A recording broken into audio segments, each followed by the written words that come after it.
യു.ഡി.എഫിന് ഭരണം പോയ പാലാ നഗരസഭയിൽ ചെയർപേഴ്സൺ തെരഞ്ഞെടുപ്പിന് എൽ.ഡി.എഫിന്റെ വിമത കോൺഗ്രസ് അംഗങ്ങളുടെയും പിന്തുണയോടെ സ്വതന്ത്ര അംഗമായ മായ രാഹുൽ ചെയർപേഴ്സണായേക്കും. റിയോ ബിനോയാണ് യു.ഡി.എഫ് ചെയർപേഴ്സൺ സ്ഥാനാർത്ഥി.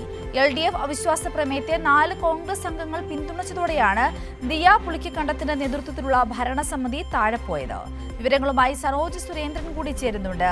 സനോജ്, എന്തായാലും കുറേയധികം നാളുകളായി നീണ്ടുനിന്ന ഒരു യു.ഡി.എഫുമായി ബന്ധപ്പെട്ട പ്രശ്നങ്ങളായിരുന്നു. പ്രത്യേകിച്ചും പാലാ നഗരസഭയിലെ ഭരണവുമായി ബന്ധപ്പെട്ട് നിലനിന്നിരുന്ന അവ്യക്തതകൾക്കാണ് ഇപ്പോൾ ഇതാ ഒരു തീരുമാനമായിരിക്കുന്നത്. എന്തൊക്കെയാണ് ഏറ്റവും പുതിയ തീരുമാനങ്ങൾ?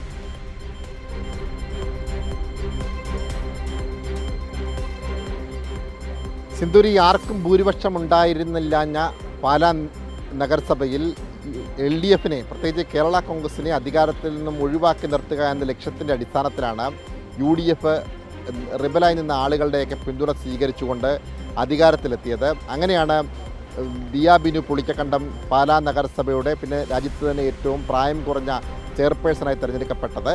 എന്നാൽ അന്ന് മുതൽ തന്നെ കോൺഗ്രസിൽ അടി തുടങ്ങിയിരുന്നു. ആ അടി മൂർച്ഛിച്ച് അല്പനാൾ മുമ്പാണ് അവിശ്വാസം കൊണ്ടുവരികയും എൽ.ഡി.എഫ് കൊണ്ടുവന്ന അവിശ്വാസത്തെ കോൺഗ്രസിലെ 4 പേർ കൂടി പിന്തുണച്ചതോടെ അവിശ്വാസം പാസ്സാവുകയും ദിയ ബിനു പുളിക്കക്കണ്ടത്തെ നഗരസഭ ചെയർപേഴ്സൺ സ്ഥാനത്തു നിന്ന് പുറത്താക്കുകയും ചെയ്യുന്ന സാഹചര്യമുണ്ടായത്.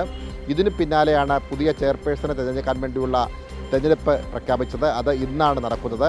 ഇതിൻ്റെ ഭാഗമായി ഇപ്പോൾ നമുക്ക് മനസ്സിലാക്കാൻ കഴിയുന്നത് നിലവിലത്തെ വൈസ് ചെയർമാനായിട്ടുള്ള മായ രാഹുൽ, അവർ കഴിഞ്ഞ തദ്ദേശ തെരഞ്ഞെടുപ്പിൽ കോൺഗ്രസിൻ്റെ റിബൽ സ്ഥാനാർത്ഥിയായി മത്സരിച്ച് വിജയിച്ച ആളാണ്. അവരുടെ കൂടി പിന്തുണയിലായിരുന്നു ദിയ ബിനു പുളിക്കക്കണ്ടം ചെയർപേഴ്സണായി തിരഞ്ഞെടുക്കപ്പെട്ടത്. പക്ഷേ ഇന്ന് നടക്കുന്ന ചെയർപേഴ്സൺ തെരഞ്ഞെടുപ്പിൽ മായ രാഹുലിനെ എൽ.ഡി.എഫിൻ്റെ ചെയർപേഴ്സൺ അല്ലെങ്കിൽ പൊതുസമ്മതയായിട്ടുള്ള ചെയർപേഴ്സണായി മത്സരിപ്പിക്കാൻ തീരുമാനിച്ചിരിക്കുകയാണ്. അങ്ങനെ വരുമ്പോൾ എൽ.ഡി.എഫിന് നിലവിൽ 12 പേരാണ്, 26 പേരാണ് പാലാ നഗരസഭയിൽ ആകെ കൗൺസിലർമാരുടെ എണ്ണം. അതിൽ 12 അംഗങ്ങൾ എൽ.ഡി.എഫിനുണ്ട്.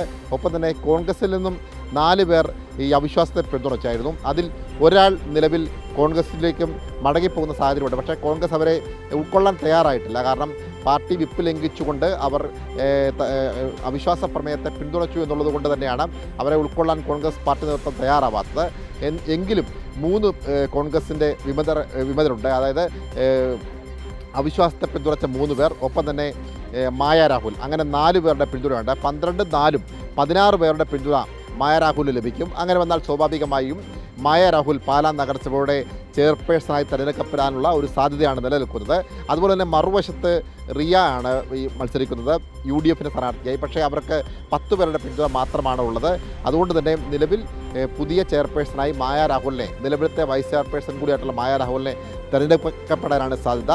സ്വാഭാവികമായും ചെയർപേഴ്സണായി മായ രാഹുൽ തിരഞ്ഞെടുക്കപ്പെടുമ്പോൾ വൈസ് ചെയർപേഴ്സൺ പദവി രാജിവെക്കുകയും ചെയ്യും. എന്തായാലും ഈ തദ്ദേശ തെരഞ്ഞെടുപ്പിന് ശേഷം പാലാ നഗരസഭ വലിയ വാർത്തയിൽ ഇടം പിടിച്ചിരുന്നു. ഏറ്റവും ഒടുവിൽ അവിശ്വാസം എൽ.ഡി.എഫ് കൊണ്ടുവന്നു. അതിനെ കോൺഗ്രസിൻ്റെ 4 അംഗങ്ങൾ പിന്തുണച്ചു. അങ്ങനെ യു.ഡി.എഫിന് ഭരണം നഷ്ടപ്പെട്ടു. അവിടേക്കാണ് ഇപ്പോൾ വീണ്ടും തെരഞ്ഞെടുപ്പിന് കളമൊരുങ്ങിയിട്ടുള്ളത്. സിന്ധൂരി.